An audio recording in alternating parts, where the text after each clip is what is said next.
어느 조용한 날 아침, 제자가 부처님 곁에 다가와 조심스럽게 입을 열었습니다. 스승님, 저는 최근에 어머니를 잃었습니다. 마음이 무너져서 아무것도 손에 잡히지 않습니다. 수행도, 기도도, 사람들과의 대화도 모두 헛헛하게만 느껴집니다. 왜 이렇게 고통스러운 걸까요? 이 아픔은 얼마나 가야 끝이 나는 걸까요? 부처님은 조용히 고개를 끄덕이며 그의 손등 위에 살며시 손을 얹었습니다.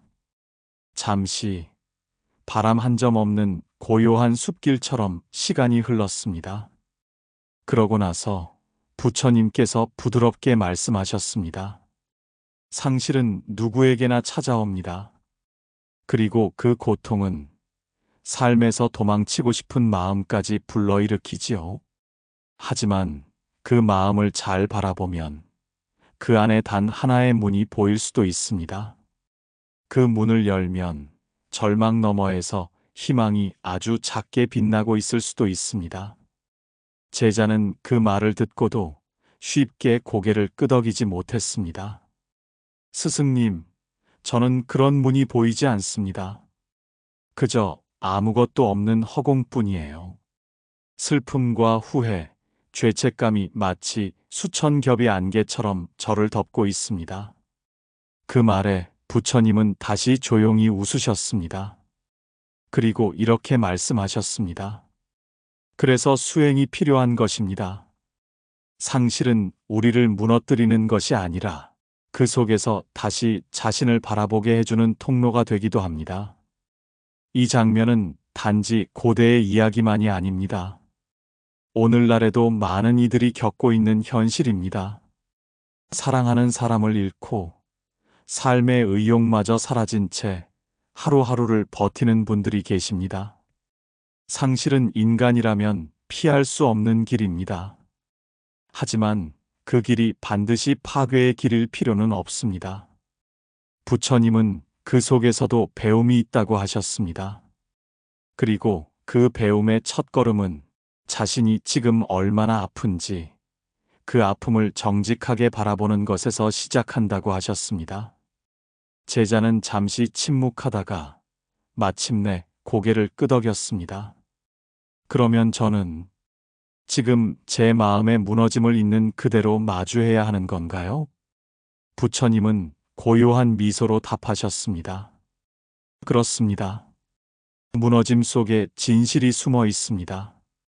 그 진실은 당신을 다시 일으켜줄 힘이 됩니다. 그러니 상실을 두려워하지 말고 있는 그대로 바라보세요. 그것이 자비의 시작입니다. 상실을 피하려 하기보다 그 상실의 모양을 찬찬히 들여다보는 일. 그것이 바로 이 수행의 첫 단계입니다. 이제 우리는 그 상실이 왜 그토록 아픈지, 그리고 그것이 우리 마음을 어떻게 움직이는지를 함께 들여다보게 될 것입니다. 부처님은 제자의 눈빛을 깊이 바라보며 조용히 물었습니다. 너는 지금 어떤 감정이 가장 크게 느껴지느냐? 제자는 망설이지 않았습니다. 불안입니다. 그리고 외로움입니다. 마치 깊은 우물 바닥에 홀로 남겨진 듯한 기분이 듭니다. 부처님은 고개를 끄덕이며 입을 열었습니다. 그렇다. 그것이 바로 고의 모습이다. 불안은 집착에서 오고 외로움은 무상함을 인정하지 못하는 마음에서 피어난다. 우리는 언제나 모든 것이 계속될 것이라 믿지. 하지만 이 세상에 변하지 않는 것은 없단다. 상실의 아픔은 그 무상함을 받아들이지 못하는 데서 시작됩니다. 아무리 사랑한 사람이라도, 아무리 정든 풍경이라도 그 모든 것은 언젠가 떠나갑니다. 부처님께서 말씀하셨습니다. 태어난 모든 것은 죽음을 향하고 만난 모든 인연은 이별을 향하며 가진 모든 것은 결국 흘러갑니다. 제자는 말없이 눈을 감았습니다. 마음 한켠에서 작게 부서지는 소리가 들리는 듯 했습니다. 그동안 자신은 늘 잃지 않을 것이라 믿었습니다. 어머니는 항상 그 자리에 있어 줄 것 같았고 그 사랑은 절대 변하지 않을 것이라 여겼습니다. 하지만 부처님은 이렇게 말씀하셨습니다. 무상함은 괴로운 것이 아니라 오히려 그 무상함 덕분에 우리는 새로운 삶을 시작할 수 있다. 슬픔 또한 머무르지 않고 지나가며 아픔도 죄책감도 언젠가는 사라진다. 그 말씀은 제자의 마음에 작지만 깊은 파문을 일으켰습니다. 슬픔이 영원하지 않다는 사실이 그를 아주 조금이나마 숨쉬게 했습니다. 부처님은 이어서 한 가지 비유를 들려주셨습니다. 하늘을 떠다니는 구름을 보아라. 구름은 어느 한 자리에 머무르지 않는다. 때론 짙은 회색으로 세상을 덮고 때론 하얀 솜처럼 따뜻한 햇살을 품기도 하지. 그렇지만 결국 구름은 흩어지고 또 다른 형태로 나타난다. 감정도 그렇다. 지금 너를 뒤덮는 이 슬픔도 언젠가는 흩어진단다. 이 말씀을 들으며 제자는 조금씩 마음의 눈을 뜨기 시작했습니다. 상실의 본질은 없어진 것이 아니라 계속 머물지 않는 것이라는 진실. 그 안에는 무서운 것이 아니라 오히려 자연스러운 순환이 담겨 있다는 것. 부처님은 마지막으로 조용히 덧붙이셨습니다. 내가 사랑한 것은 사라진 것이 아니다. 그것은 지금 다른 형태로 너의 마음 안에 남아 있다. 추억으로, 감사로, 눈물 속의 자비로. 우리가 상실을 마주할 때 기억해야 할 것은 이것 또한 지나간다는 부처님의 가르침입니다. 지나가기 위해선 반드시 그 안에 머물러야 하며 그 머물 속에서 삶의 진실을 배울 수 있습니다. 이제 우리는 그 슬픔을 다루는 방식, 즉, 자비가 어떻게 절망을 녹이는지를 살펴볼 차례입니다. 자비는 단순한 연민이 아니라 그 슬픔을 있는 그대로 안아주는 지혜이기도 합니다. 부처님은 조용히 말씀을 이었습니다. 슬픔은 너의 잘못이 아니다. 상실도, 눈물도 모두가 삶의 자연스러운 일부다. 하지만 그것에 사로잡힐지, 그것을 품고 나아갈지는 내 마음에 달려 있다. 제자는 고개를 갸웃했습니다. 슬픔이 내 잘못이 아니라면 왜 이렇게 고통스럽게 느껴지는 걸까요? 그 질문에 부처님은 연기의 원리를 꺼내 보이셨습니다. 모든 것은 인연으로 인해 생기고 인연이 다하면 사라진다. 너의 슬픔도 사랑도 심지어 상실까지도 모든 것은 인연으로 연결되어 있다. 우리는 누군가를 사랑하기에 슬픔이 따르고 그 사랑이 깊기에 이별도 아픈 것이다.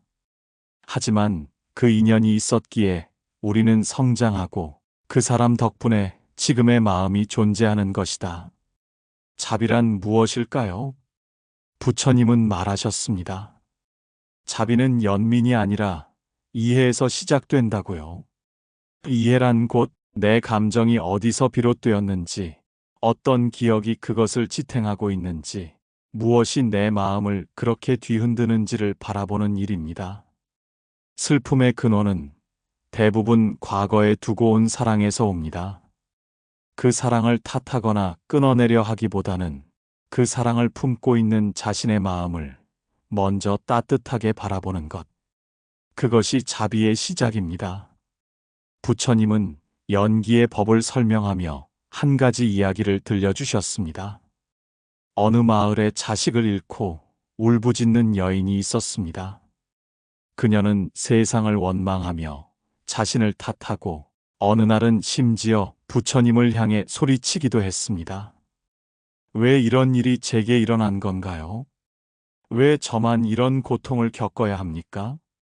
그때 부처님은 그 여인에게 단 하나의 조건을 제시하셨습니다. 죽음을 겪지 않은 집에서 겨자씨 하나만 가져오시오. 그러면 자식을 되돌려 드리겠소. 여인은 온 마을을 돌아다녔습니다.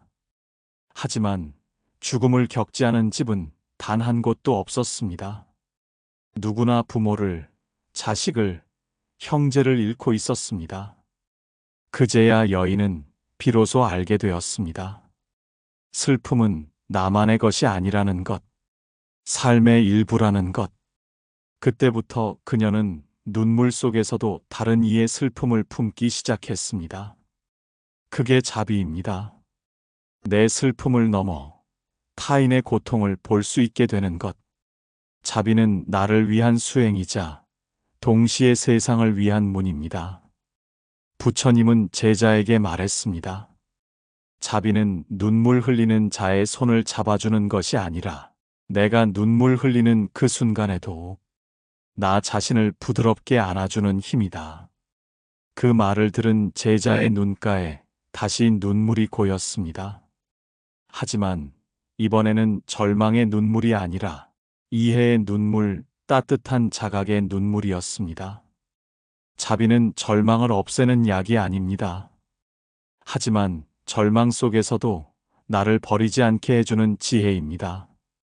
그 자비가 마음속에 피어나기 시작할 때 우리는 더 이상 그 상실에 끌려가지 않습니다. 자비는 실천입니다. 타인을 위하는 척하며 나를 내버려 두는 것이 아니라 나를 돌보며 세상을 함께 품는 마음입니다. 그리고 그 실천의 다음 단계는 슬픔을 품고 다시 삶을 시작하는 용기입니다. 제자는 어느 날 문득 부처님께 물었습니다. 스승님, 슬픔을 알아차리고 자비로 품는 것이 중요하다는 건 알겠습니다. 그렇지만 여전히 아픔은 제 안에 머물고 있습니다. 이 감정을 안고 어떻게 다시 삶을 살아갈 수 있을까요? 부처님은 그를 바라보며 조용히 말씀하셨습니다. 아픔은 사라지지 않습니다. 하지만 그 아픔과 함께 걸을 수 있는 사람이 되는 것. 그것이 바로 수행의 열매입니다. 많은 사람들은 아픔을 지우려 애씁니다. 잊어버리려 하고 외면하며 심지어 다른 감정으로 덮으려 하지요. 하지만 부처님은 말씀하셨습니다. 참된 용기는 아픔을 지우는 것이 아니라 그 아픔을 내 삶의 일부로 받아들이는 데서 비롯된다고요. 제자는 그 말을 곱씹으며 눈을 감았습니다. 그리고 자신이 그동안 얼마나 슬픔을 밀어내려고만 했는지, 그 고통을 견디지 못해 도망치고 싶어 했는지를 돌아보게 되었습니다. 그때 부처님은 조용히 한 비유를 들려주셨습니다. 깊은 밤, 어두운 산길을 걷는 사람에게 손에 들린 등불이 유일한 빛이 됩니다. 그 등불은 어둠을 없애주는 것이 아닙니다. 다만 그 어둠 속에서 한 걸음씩 앞으로 나아갈 수 있게 비춰줄 뿐입니다. 슬픔도 마찬가지입니다. 우리가 살아가는 삶은 어쩌면 늘 어둠과 함께 걷는 길일 수 있습니다. 하지만 그 속에서 자비라는 등불을 켜면 비록 어둡지만 길을 잃지는 않게 됩니다. 제자는 작게 속삭였습니다. 그렇다면 그 등불을 밝히기 위해 제가 할 수 있는 일은 무엇인가요? 부처님은 대답하셨습니다. 작은 것부터 시작하시오. 아침에 일어나 햇살을 바라보는 것, 차 한 잔을 마시며 고마움을 느끼는 것, 사라진 것이 아니라 아직 내 곁에 남아있는 것을 돌아보는 것. 그 작은 것들이 바로 삶을 다시 이어붙이는 실마리가 됩니다. 우리는 너무 큰 사랑을 잃으면 남아있는 것조차 보지 못하게 됩니다. 하지만 자비는 남겨진 것을 애틋하게 바라보는 힘이기도 합니다. 부처님은 또 하나의 예를 이야기하셨습니다. 어느 수행자는 아들을 사고로 잃고 오랜 시간 방 안에서 문을 잠근 채 살아갔습니다. 그러던 어느 날 마당에 핀 작은 국화를 보고 문득 이런 생각이 들었다고 합니다. 이 아이도 한때 이 꽃을 보고 웃었겠지. 그날 이후 그는 매일 국화를 바라보며 아들과 함께했던 기억을 따뜻하게 꺼내기 시작했습니다. 그 기억은 슬픔을 없애주지는 않았지만 그의 마음에 다시 생기를 불어넣어 주었습니다. 우리는 상실 이후에도 살아갑니다. 그 삶은 이전과는 다를 수밖에 없지요. 하지만 그 다름 속에서 의미를 찾을 수 있습니다. 아픔이 사라진 자리를 기대하지 말고 그 아픔을 품은 채 걷는 새로운 길을 찾는 것. 그것이 상실 이후의 삶이며 그 길이야말로 수행자의 걸음입니다. 제자는 고개를 숙이며 말했습니다. 이제야 조금 알 것 같습니다. 슬픔을 극복하는 것이 아니라 그 슬픔과 함께 살아가는 법을 배우는 것이라고요. 부처님은 조용히 미소 지으셨습니다. 그 말이 바로 수행자의 문 앞에 다다른 마음입니다.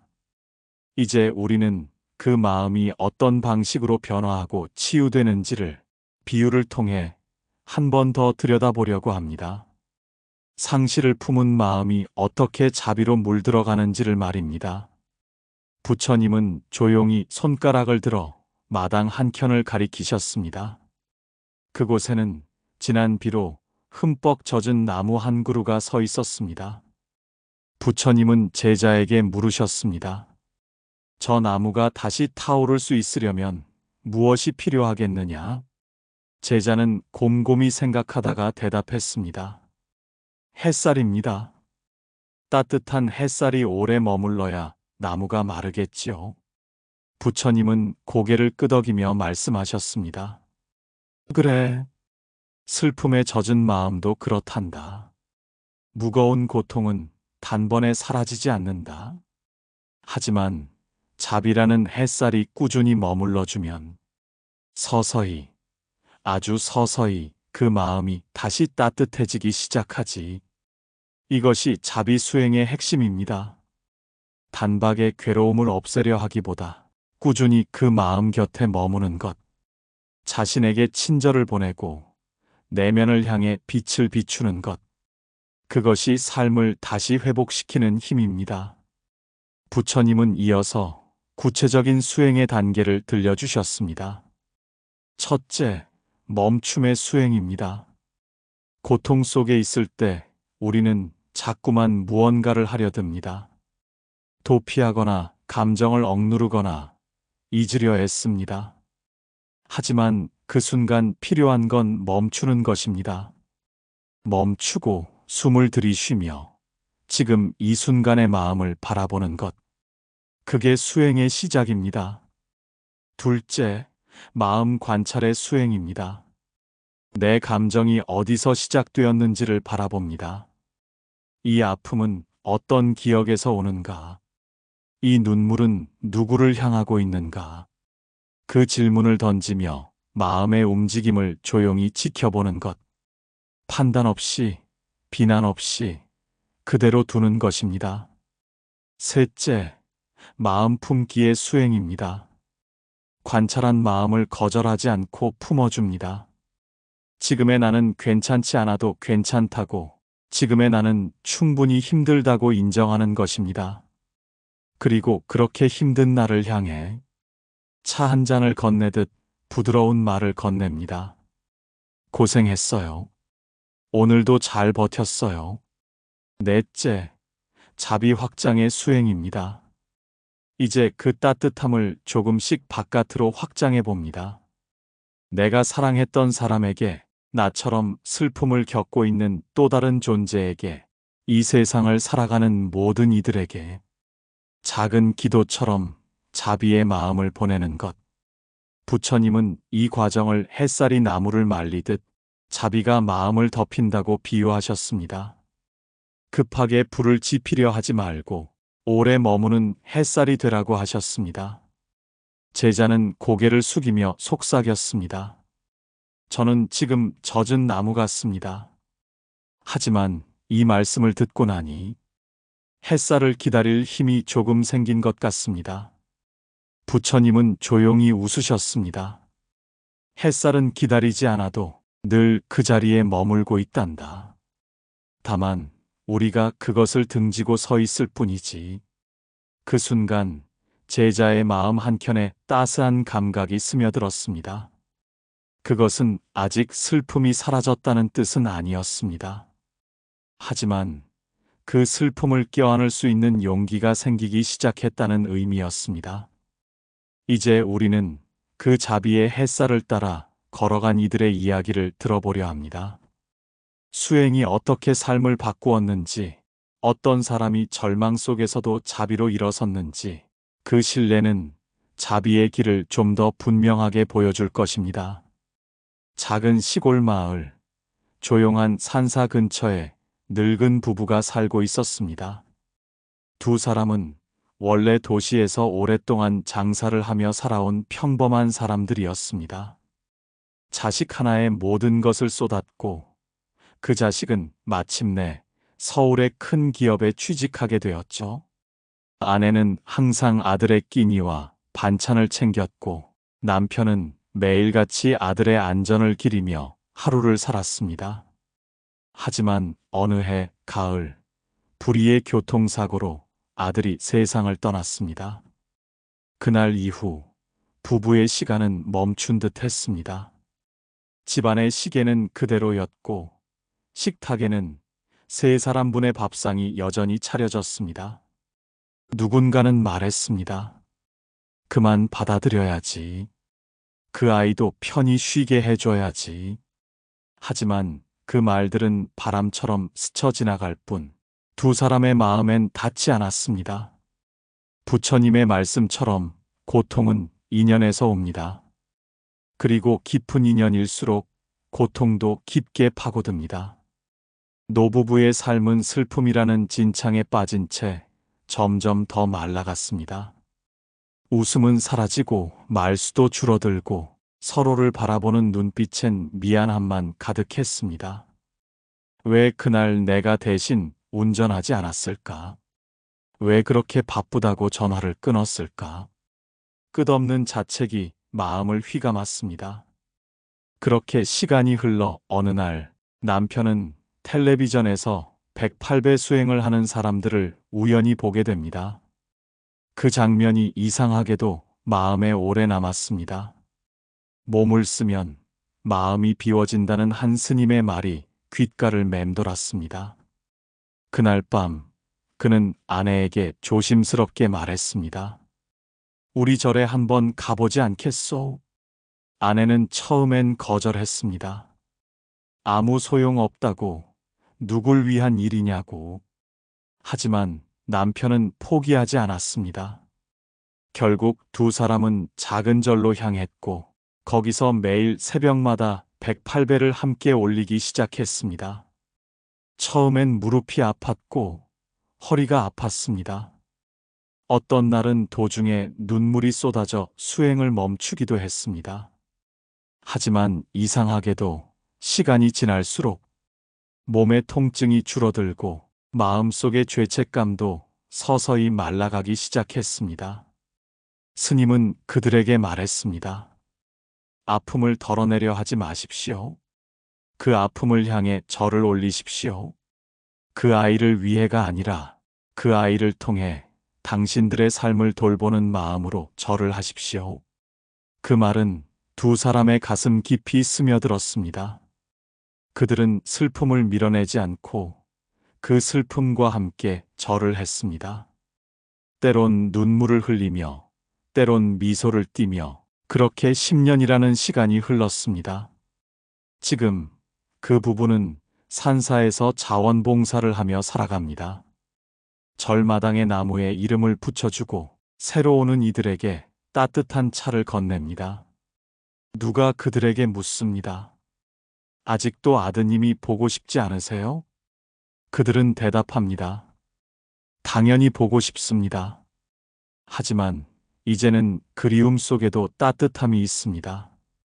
그 아이가 있었기에 우리가 자비를 배우게 되었고 우리가 살아갈 이유를 다시 찾게 되었습니다. 이야기의 끝에서 부처님은 제자에게 말했습니다. 자비는 누군가를 도와주는 것이 아니라 내 안의 사랑을 다시 꺼내는 일입니다. 그 사랑이 사라지지 않고 이어지게 만드는 힘. 그게 자비의 수행입니다. 이제 우리는 그 수행이 어떻게 일상 속에서도 이어질 수 있는지를 돌아보려 합니다. 단순한 마음 챙김이 어떻게 삶의 균형을 세우는지, 작은 실천이 어떻게 고통을 견디는 지혜가 되는지를 이야기해 보겠습니다. 제자는 어느 날 다시 부처님께 여쭈었습니다. 스승님, 마음을 돌보는 자비의 길을 배웠습니다. 하지만 일상으로 돌아가면 슬픔은 여전히 저를 붙잡습니다. 그럴 때마다 무엇을 해야 할지 모르겠습니다. 부처님은 고개를 끄덕이며 말씀하셨습니다. 그래서 자비는 반복이 되어야 한단다. 하루에 한 번 자신을 위해 문을 열고 고요히 마음을 들여다보는 시간이 필요하다. 그 시간을 통해 상실은 무거운 짐에서 함께 걷는 그림자로 바뀌게 된다. 자비는 특별한 장소나 시간에서만 이루어지지 않습니다. 일상 속 아주 작은 습관 하나에도 깊은 수행의 힘이 깃들 수 있습니다. 부처님께서는 상실을 겪은 이들을 위해 다음과 같은 자비 루틴을 제안하셨습니다. 아침 5분 침묵. 하루를 시작하며 단 5분, 창문을 열고 햇살을 맞으며 아무 말도 하지 않는 시간.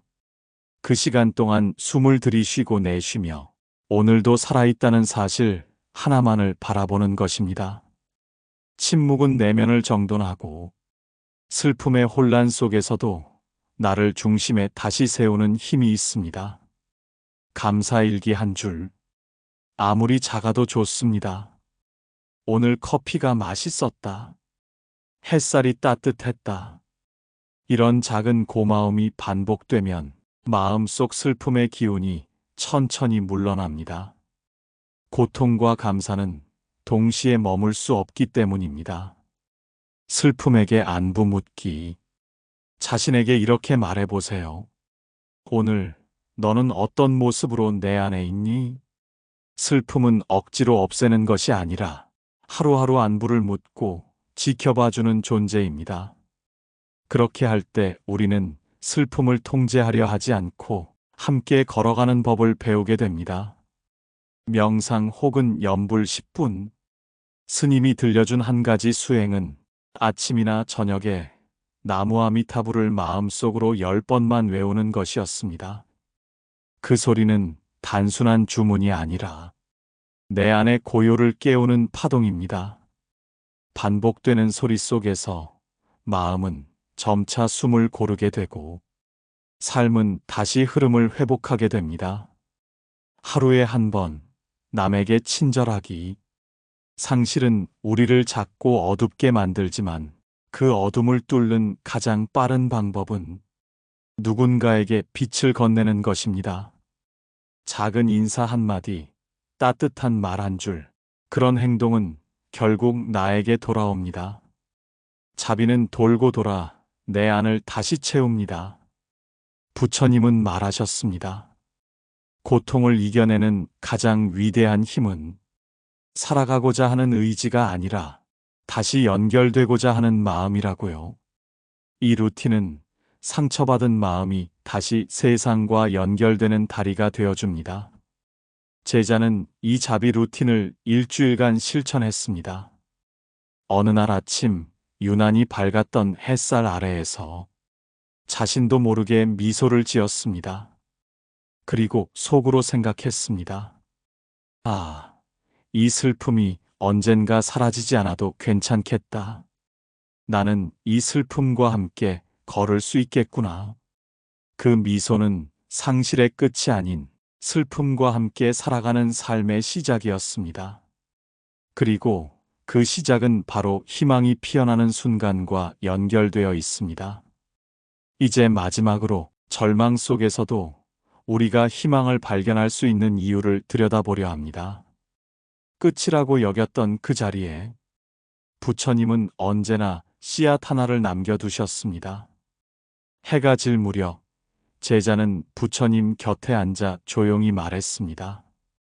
스승님, 이제 조금 알 것 같습니다.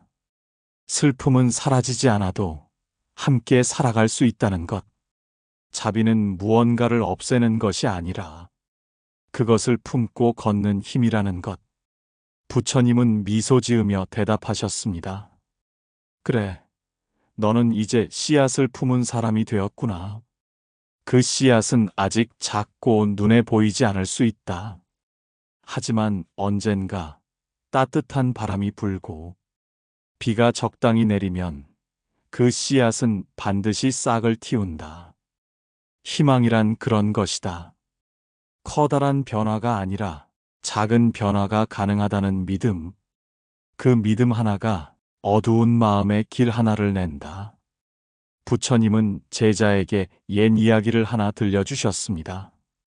어느 폐허가 된 마을에 홀로 남은 노인이 있었습니다.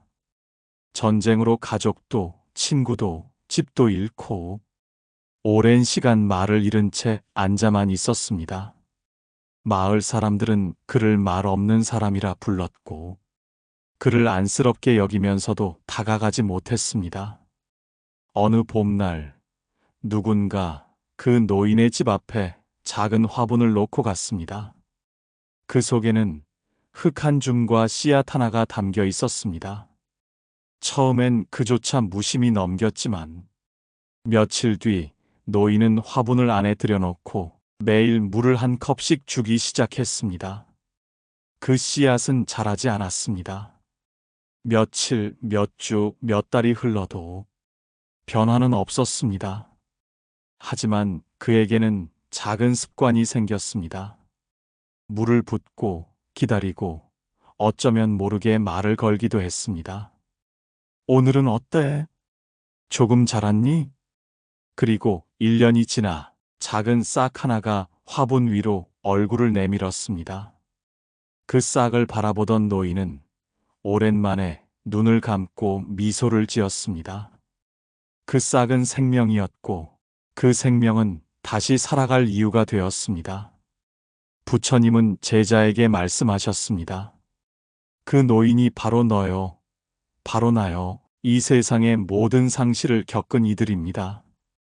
그리고 그 씨앗은 우리 마음 속에 여전히 숨 쉬고 있는 생명성입니다. 희망은 기다림이 필요합니다. 조급히 움켜쥐려 하면 사라지고 부드럽게 품고 있으면 피어납니다. 자비는 그 희망을 지켜주는 햇살입니다. 제자는 조용히 고개를 끄덕였습니다. 스승님, 저는 이제 그 씨앗을 가슴에 품겠습니다. 슬픔이 그 씨앗을 덮고 있다면 자비가 그것을 따뜻하게 덮여줄 수 있도록 살겠습니다.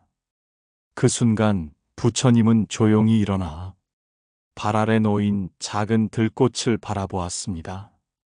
그 들꽃은 아무도 보지 않는 자리에서 아무 이유 없이 피어 있었습니다. 삶도 그렇습니다. 때론 이유 없이, 때론 설명할 수 없이 아픔 뒤에 다시 피어납니다. 우리가 해야 할 일은 그 피어남을 거부하지 않는 것. 내 안의 씨앗이 어느 날 작은 싹이 되어 세상과 다시 만나는 것을 허락하는 것. 그것이 절망을 넘어선 자비의 수행이며 그 자비는 언제나 희망을 품고 있습니다. 오늘 이야기가 여러분의 마음을 조금이라도 덜 무겁게 해드렸기를 바랍니다. 혹시 기억에 남는 문장이 있다면 댓글로 나눠주세요. 구독과 좋아요는 자비의 실천입니다. 다음 시간에 또 뵙겠습니다. 감사합니다.